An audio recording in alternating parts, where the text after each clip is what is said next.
గత 75 రోజులుగా తమకు న్యాయంగా దక్కవలసినటువంటి ఆ భూమిని కనీసం నడవడానికి తొవ్వను అవకాశం కల్పించాలని మొగులిచెర్ల లచ్చమ్మ మరియు శిరీషక్క విలాస్ నిరాహార దీక్ష చేస్తున్నారు. ఈ నిరాహార దీక్ష 75 రోజులకు చేరుకుంది. ఈ నిరాహార దీక్షకు మద్దతుగా ఇవాళ చాలా ప్రజా సంఘాలు, కుల సంఘాలు మద్దతుగా నిలుస్తున్నాయి. ప్రధానంగా ఈ నిరసన కార్యక్రమానికి తమ వెంటగా ఆ బాధితులకు అండగా నిలుస్తున్నటువంటి కుల అసమానతల నిర్మూలన నేషనల్ ప్రెసిడెంట్ కూడా ఇక్కడ ఉన్నారు. రాష్ట్ర అధ్యక్షురాలు సరోజనక్క, ఇంకా రాష్ట్ర బాధ్యులు, జిల్లా బాధ్యులు ఉన్నారు. అందరికీ జై భీముడు. ఇవాళ ముఖ్యంగా ఈ దేశంలో భారత రాజ్యాంగ నిర్మాత, ప్రపంచ మేధావి బాబాసాహెబ్ అంబేద్కర్ విగ్రహం దగ్గర మనం ఈ నిరసనను 75 రోజుల సందర్భంగా మనం ఈరోజు నిరసన కార్యక్రమాన్ని చేస్తున్నాం. అంటే ఎప్పుడో కొన్ని వందల సంవత్సరాల క్రితం ఒక మహామేధావి రాసినటువంటి రాజ్యాంగము, ఆ రాజ్యాంగం ప్రకారమే నడుచుకుంటాం అని ప్రతిసారి ఎన్నికల్లో గెలిచినప్పుడల్లా ఈ ఎంపీలు, ఎమ్మెల్యేలు అందరూ కూడా రాజ్యాంగం మీద ప్రమాణ స్వీకారం చేసి అధికారంలోకి వస్తున్నారు. అంటే వాళ్ళ పాలన కొనసాగిస్తున్నారు. కానీ ఇక్కడి నుంచి కూడా చాలా పెద్ద పెద్ద మాటలు మాట్లాడేటటువంటి వ్యక్తులు కూడా ఉన్నారు. సాక్షాత్తు ఇక్కడ ఎమ్మెల్యేగా గెలిచి ఇవాళ మల్కాజ్గిరి నుంచి ఎంపీగా ప్రాతినిధ్యం వహిస్తున్నటువంటి ఈటల రాజేందర్ గారు ఒక బహుజన కుటుంబంలో పుట్టినటువంటి వ్యక్తిగా ఈ ప్రాంతంలో పనిచేసినటువంటి మంత్రిగా కూడా పనిచేసినటువంటి వ్యక్తి ఉన్నాడు. అట్లానే ఇక్కడ ఇప్పుడు ప్రస్తుత ఎమ్మెల్యే పాడి కౌశిక్ రెడ్డి గారు ఉన్నారు. బలమూరి వెంకట్ గారు కాంగ్రెస్కి సంబంధించినటువంటి వ్యక్తి ఉన్నారు.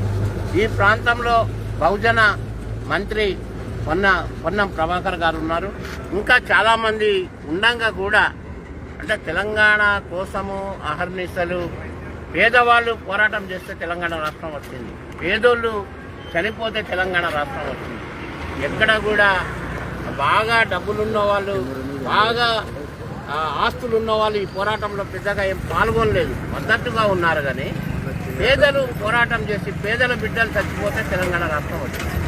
ఇవాళ పేదలు ఊర్లలో వాళ్ళ భూములే, ఏం భూములు ఉంటాయి వాళ్ళకు, ఇంటి అడుగు స్థలము, నడవడానికి బాట, అది కూడా కబ్జా చేసుకొని ఆ భూమిని కూడా ఇవ్వకుండా, కనీసం నడవడానికి ఆ తొవ్వను కూడా ఇవ్వకుండా ఒక వ్యక్తి, సాక్షాత్తు ఒక గవర్నమెంట్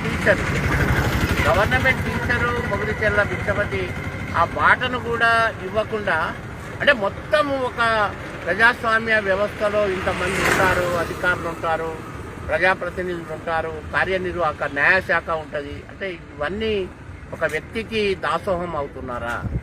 ఇది న్యాయంగా, ఇది అన్యాయంగా అడగడం కాదు కదా, కబ్జా చేయడం కాదు కదా. మొన్న లచ్చమ్మ 45 రోజుల క్రితం చనిపోతే కనీసం లచ్చమ్మను తొందరగా హాస్పిటల్లో తీసుకుపోవడానికి కూడా అవకాశం లేకుండా అక్క ప్రాణం కోల్పోయింది.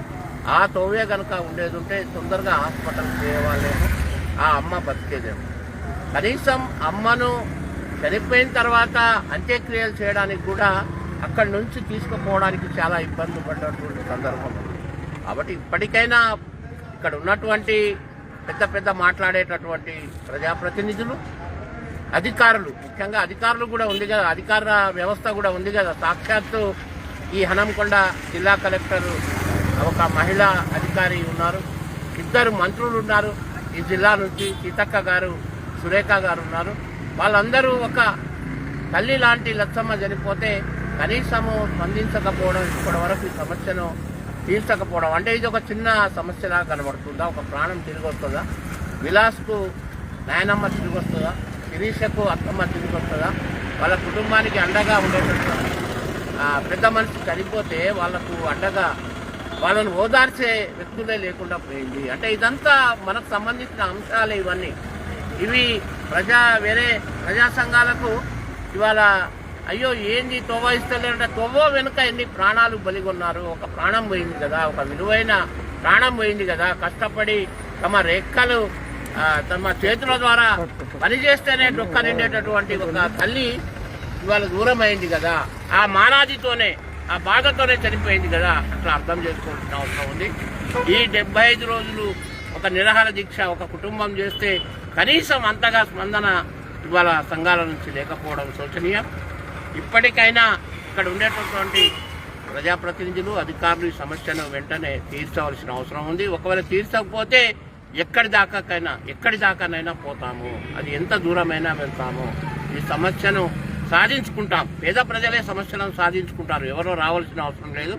ఆ విలాసు, ఆ శిరీషక్క వాళ్ళే సాధించుకుంటారు. వాళ్ళ అండగా మేము ఉంటాము. తప్పకుండా ఈ సమస్య తీరే వరకు వాళ్ళ అండగా ఉంటాము. అందరూ కూడా ఈ బాధిత ఈ పేద కుటుంబానికి చేయూతనివ్వాలని అందరినీ కోరుకుంటూ జై భీమ్.